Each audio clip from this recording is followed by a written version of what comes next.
A series on this channel talking about the environment without focusing on the era-defining change happening to our planet right now wouldn't make any sense. Climate change is, after all, the hot mess we all find ourselves in. Climate is the long-term average weather over a particular region. It's the typical patterns of temperature, precipitation, wind, and how those change seasonally throughout the year. But what does that actually mean? Let's take a trip to a few biomes and compare what climate looks like around the world. We're going to the tropical rainforest of Brazil, the savanna of Mozambique, the desert in Saudi Arabia, and the tundra of Canada. Now, the daily weather might change a lot in these biomes. Depending on the day, the Canadian tundra could be hotter than the desert. But what we're interested in is the climate. A useful tool for comparing climates like these are climatograms, which visually represent the climate of a region throughout time. This gives us not only an idea of what the climate is, how much rain and how warm, but also the seasonal patterns. On average, the desert and the tundra are both very dry, without much rainfall, but a desert is hotter than the tundra. Tropical rainforests and savannas are both hot, but you'll see a lot more precipitation in the Brazilian rainforest than this savanna. Clearly, climates vary widely, from the frigid dry tundra to the hot and humid rainforest. But what causes all these different regional climates? As Joe mentioned in the first episode of this series, terrestrial biomes are defined by their temperature and precipitation. Basically their climate. And the main driver of temperature on this planet, that'd be the sun. Now, if our planet wasn't more or less spherical and was like a flat sheet, everywhere on Earth would experience the same solar isolation. Solar isolation is the amount of heat energy from the sun, or solar radiation, that hits an area. But because Earth is a sphere, solar energy from the sun hits different parts of the globe at different angles. The equator is so warm because incoming solar radiation is perpendicular to the surface. Up at the poles, that angle is more oblique. The sun is emitting the same amount of heat energy, but at the equator, that energy is more concentrated, while at the poles, it's more spread out. Imagine shining a flashlight on a basketball. Near the middle, the light from the flashlight is a perfect circle, but as you move the flashlight up, it becomes more oblong. This unequal heating of the Earth's surface causes the difference in temperature, but it also drives much of the global climate because sunlight doesn't just heat the ground, it also heats the air. When heated, the molecules of air expand, becoming less dense, and rise. As those molecules get higher up in the atmosphere, they begin to cool down, become denser again, and sink. These rising and falling air masses create global wind patterns that act like enormous conveyor belts, transporting not just heat, but also moisture all over the planet. Warm air holds more water vapor, and cooler air holds less. This is because as those warmer air molecules spread out, they make more space for water molecules to jump along for the ride. As that air rises, cools, and becomes more dense, suddenly there isn't any room for the water vapor anymore, and those water molecules condense, changing from water vapor into liquid water droplets. And that often means precipitation, like rain or snow. The heat energy from the sun spread unevenly across the planet drives wind patterns and the hydrologic cycle, and altogether, these cycles of wind, rain, and heat form the basis of the variety of climate patterns on Earth. The sun, and unequal solar isolation on the surface, drives the entire climate system, but the sun alone doesn't make all of this work. The Earth also has a kind of blanket of molecules that trap some of the sun's heat, and without it, all that solar isolation would hit the Earth and then head right back into space. This blanket is the greenhouse effect, and it's what makes our planet livable. Without it, Earth's temperatures would swing widely, more like Mars or the Moon, with freezing cold nights and warm to blazing hot days. The greenhouse effect gets its name from, well, greenhouses. Greenhouses are great places to grow plants all year long because they trap the sun's heat. The transparent glass or plastic of a greenhouse's roof lets in sunlight, warming the air and the plants and everything inside. But when that heat energy tries to leave the greenhouse, a lot of it is reflected back inside. The greenhouse gases in the atmosphere do basically the same thing. Incoming solar radiation, heat energy from the sun, heads toward the Earth. A lot of this energy is absorbed by the ground, water, trees, warming everything up. Some of it's reflected by the atmosphere and clouds or other objects at the surface with high albedo or reflectiveness like glaciers and heads back out into space. Where things really start to warm up and greenhouse gases get involved is when an object, like a road or a lake, absorbs all that heat from the sun and it starts to give off heat of its own, which is why walking across pavement without shoes on can be a painful experience in the summer. Compared to the energy from the sun, that re-emitted heat has a longer wavelength in the infrared of the light spectrum. And when any of that infrared re-emitted energy hits a greenhouse gas molecule, that molecule is able to absorb that energy and re-radiate it, warming the atmosphere. Like a real greenhouse's windows, greenhouse gases are like a big blanket or jacket, wrapping the Earth, keeping heat trapped inside. The greenhouse gas molecules in the atmosphere play a critical role in regulating the temperature of our planet, keeping things fairly stable without massive temperature shifts between scorching days and frigid nights. But it's a balanced system. Too few greenhouse gases in the atmosphere and things start to get a bit chilly, and when we add additional greenhouse gases, we're making the planet warmer. Climate change happens when the balance of greenhouse gases is thrown out of whack, which means if we and the rest of the organisms on the planet want to live as we do now, then we should be concerned about the amount of greenhouse gases in the atmosphere. Just to make this crystal clear, the higher the concentration of greenhouse gases there are in the atmosphere, the more heat will be trapped and the greater the overall global temperature. Now that you know what greenhouse gases do, let's talk about what greenhouse gases are. There are a lot of different greenhouse gases because this umbrella term includes any molecule that absorbs outgoing long-wave radiation from the Earth. But some play a bigger role than others, so we're going to only focus on 3: carbon dioxide, methane, and nitrous oxide. These are the molecules that trap the most overall heat, that be water vapor, or the most heat per molecule. Sulfur hexafluoride earns that title. These are the greenhouse gases that humans are adding lots of and are causing the most overall warming. Let's start with carbon dioxide, perhaps the most infamous of the bunch. Let's look at a graph of paleoclimate that reaches way back into geologic history. The data behind this chart comes from ice cores because trapped in long ago frozen ice are tiny bubbles of air that still look like the atmosphere when they froze. You can probably see a pattern here. When global temperature is low, CO2 in the atmosphere is low. When global temperature is high, CO2 in the atmosphere is high. Even without doing any analysis of the actual numbers, we can see that temperature and carbon dioxide concentrations are correlated.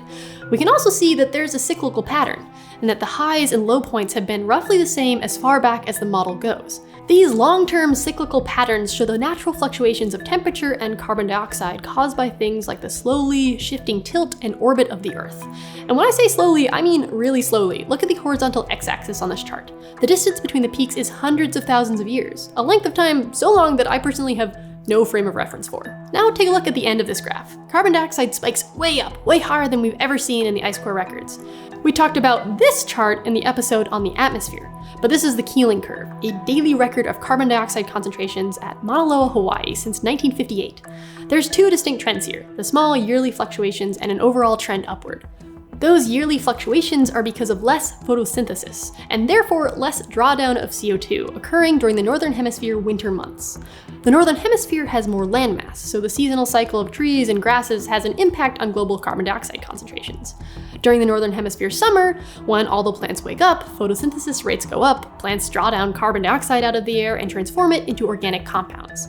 The yearly cycle is natural and expected and has probably been going on for millennia. It's that upward trend that's worth worrying about. And if you look at the numbers, the increase in carbon dioxide concentration is exponential, with the rate of increase growing every year.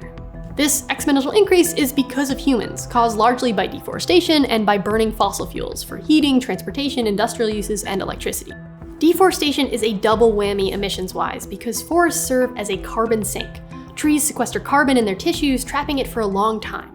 Not only does cutting down those trees end up releasing that stored carbon, but it also means fewer old-growth trees to sequester the carbon dioxide in the atmosphere. Reducing fossil fuel use and deforestation is essential to reducing carbon dioxide concentrations in the atmosphere and slowing future warming. Alright, now let's talk about methane. Methane has some naturally occurring sources like wetlands, but human emissions primarily come from landfills, raising cattle, and the gas industry. At a landfill, the organic material buried inside of all that trash starts to decompose in anaerobic or oxygen-free environments. Cattle produce methane as part of their digestive process, and with millions of farmed cattle on Earth, those cow burps make up a major methane source. And mining, transportation, and use of the gas, which is mainly methane, are also serious sources. Finally, we have nitrous oxide. Technically laughing gas, but definitely not funny. This greenhouse gas is generated as a byproduct of fertilizer on agricultural fields. Nitrogen is one of the limiting factors in most soils, regulating how many plants can grow. To increase the yield and to maintain soil fertility, farmers add nitrogen to their fields. While that helps the plants grow, bacteria in those fields convert that nitrogen into nitrous oxide. The more fertilizer used, the more nitrous oxide emissions.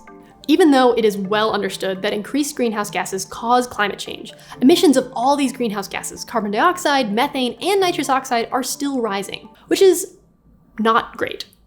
But why? What does increased greenhouse gases and the resulting climate change actually mean for humans and the environment? Well, the obvious, it'll get hotter. And it has. The global average temperature has already increased more than 1 degree Celsius since the 1800s. But that's just the global average. Some places are getting warmer faster, like the poles.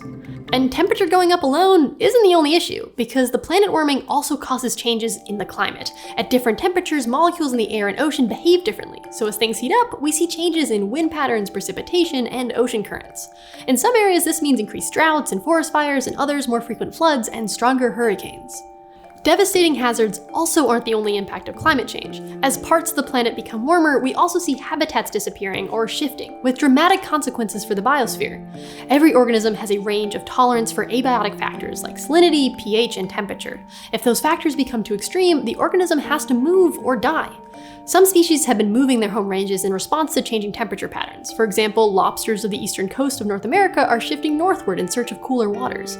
But other species where moving isn't as easy, like certain tree species, are disappearing. Climate change is also messing with the seasons. Phrenological spring, the time of year when plants start to bud new growth, has occurred earlier in response to a warming planet. For instance, researchers have tracked the date the cherry trees blossom in Japan based on centuries of diary entries and chronicles. After 1,200 years of a nice steady cycle, the peak for cherry blossoms in Japan has been getting earlier and earlier, thanks to climate change. The oceans are becoming warmer too, and as you may remember from episode 3, the oceans make up a huge portion of the planet, so increased temperatures in the oceans have ramifications all over. The oceans are warming fastest at the surface, which leads to an increase in a thing called ocean stratification. Basically, the ocean, or really any mildly deep body of water, has layers, with distinct temperature and light infiltration. Because the surface water warms faster than those below, this increases the distinction between the upper layers of the ocean and lower layers. Some stratification is normal and important for nutrient flow, but like most things, when you turn the dial to 11, we start to see problems, like less upwelling and nutrient mixing, which usually brings cold water full of nutrients to the surface. Without the flow of nutrient-rich deep water, ocean surface organisms can't survive. Phytoplankton, a broad category of microalgae that likes to float around the surface, don't do super well without those nutrients, which would be bad on its own because phytoplankton are an integral part of the marine food web, acting like terrestrial plants, converting energy from sunlight into their little bodies. But plankton are, through the sheer amount of photosynthesis they do, both a major source of oxygen and pull literal tons of carbon dioxide out of the atmosphere, both things we humans rely on for a stable climate. Increasing ocean temperatures also means rising sea levels. Like the air, as water temperature increases, the water molecules expand. One drop of water expanding a tiny bit doesn't change much, but when you multiply that by the immense volume of an ocean, from this thermal expansion alone, global average sea level rises 1.4-ish millimeters a year. And increasing temperatures also melt ice. Ice melt from land-based ice, like the Greenland ice sheet, accounts for 1.8 millimeters a year of global average sea level rise. A few millimeters is admittedly very small if you're thinking about your local beach, but this is average rise, so in some places ocean levels are rising faster. And it's rising a few millimeters every single year. And that adds up. This means by 2100 we could see more than a meter of sea level rise, which again might not sound like much, but when you consider the risks of storm surge and coastal flooding, every extra centimeter puts coastal communities and millions of people at risk. Pumping carbon dioxide in the atmosphere doesn't just raise ocean temperatures, it also causes ocean acidification. The ocean has actually been doing humanity a huge favor and absorbing upwards of 90% of the carbon dioxide humans have put into the atmosphere. But all that extra CO2 in the ocean turns into carbonic acid and drops the pH of the water, taking a normal part of the carbon cycle and supercharging it. Shellfish and other organisms that construct their shells and skeletons out of calcium carbonate are literally dissolving away or having a hard time growing their shells in the first place because of ocean acidification. Of course, all the impacts of climate change on the biosphere affect humans because we rely on their ecosystem services. As we talked about in previous episodes, the oceans, atmospheres, and soil provide the backbone of the entirety of human society. When climate change starts messing up those systems, we're gonna feel it. Correction, we already are. But who is we here? In theory, climate change is a global problem. The average global temperature is increasing, but who feels the effects of that temperature increase and all the ramifications from heat waves to hurricanes to flooding? That isn't evenly distributed. Disproportionately, the impacts of climate change fall on low-income communities and communities of color. Wealthier and often whiter communities with more access to resources can, in some ways, buy themselves out of the worst impacts. This inequality is called environmental injustice or climate injustice, and if you want to learn more, we've made a whole playlist for you to watch. So what's to be done? That's the big question when it comes to climate change, and unfortunately, there isn't a single answer. The global climate is a massive interconnected system, so we need big solutions, and we need solutions for everyone, not just the folks with the biggest paychecks. Generally speaking though, these solutions fall into two categories: adaptation and mitigation. We can adapt systems and structures to the new and future climate systems. In response to sea level rise, this means building flood barriers or moving homes and businesses away from low-lying coastal areas. As temperatures rise, adaptive measures look like drought-tolerant crops or cooling centers, which are free, air-conditioned spaces for people to escape deadly heat. Adaptation also means developing policy and governance structures to support people displaced by sea level rise or cyclones or droughts. Adaptation helps preserve human life and systems by responding to the impacts of climate change, but it doesn't tackle the cause of climate change, emissions. Mitigation strategies are solutions that decarbonize or reduce greenhouse gas emissions, like replacing coal and gas power plants with renewable power generation, developing public transportation systems and decreasing vehicle miles, or reducing food waste. Mitigation also includes strategies that increase carbon storage, like preserving old-growth forests and protecting peatland. We're already experiencing the effects of climate change, so for many places, adaptation strategies are necessary. But alone, adaptation will not be able to protect everyone from ever-increasing climate risks. A focus on mitigation efforts, and lots of them in concert with adaptation strategies, is required to combat climate change. Climate change and climate science are their own fields of study, but hopefully this video gives you a sense of how climate fits into the field of environmental science, from modeling and basic research to its impact on ecosystems and ecosystem services, and even its own tangled web of policy questions. There's a lot more to say about climate, but luckily you're on a whole channel that focuses on it. So after you're done with this series, we've got plenty more for you. For now, thanks for watching, and we'll see you next time for a look at energy.